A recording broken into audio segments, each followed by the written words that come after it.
इसके लिए उन्होंने कुछ घटनाओं का जिक्र किया है जो मुझे लगता है कि अगर भारत सरकार ने उस समय ध्यान दिया होता या कहें कि इग्नोर न किया होता तो शायद उसके नतीजे अलग होते।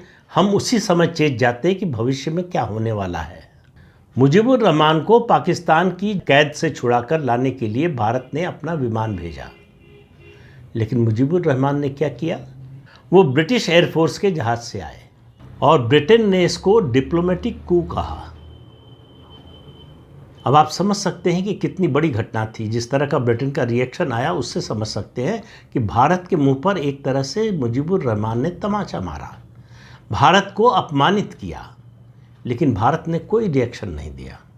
और ब्रिटेन के जो डिप्टी हाई कमिश्नर उस समय ढाका में थे, उन्होंने कहा कि ये हमारे लिए प्रतिष्ठा की बात है।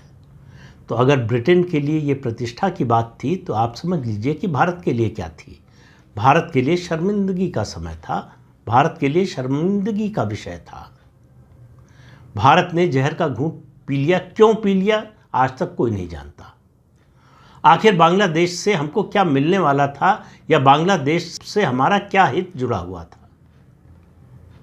बांग्लादेश हमें ऐसा क्या दे सकता था जिसकी वजह से हम दब गए। बांग्लादेश को बनाने का श्रेय भारत को है, जिसे मानने से बांग्लादेश ने इनकार कर दिया। अब तो वो उससे बहुत दूर जा चुके हैं। और उसी समय से शेख मुजीबुर रहमान बांग्लादेश की स्वतंत्रता में भारत की भूमिका को कम दिखाने में लग गए थे, उसका प्रयास करने लगे थे।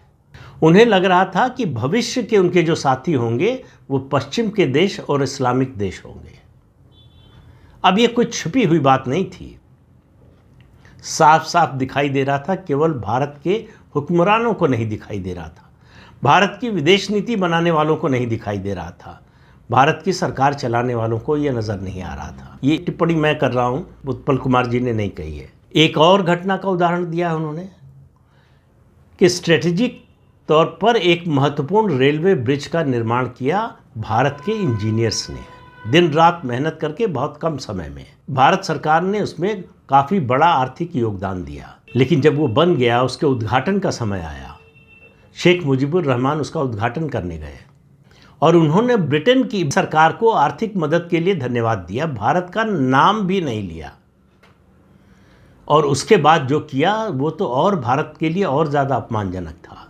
वो समारोह के बाद हेलीकॉप्टर से ब्रिटिश हाई कमिश्नर के साथ उड़ गए और भारत के राजनयिक जो विदेश सचिव भी रहे, पूर्व विदेश सचिव थे और एम्बेसडर रह चुके थे कई जगह, सुबिमल दत्त,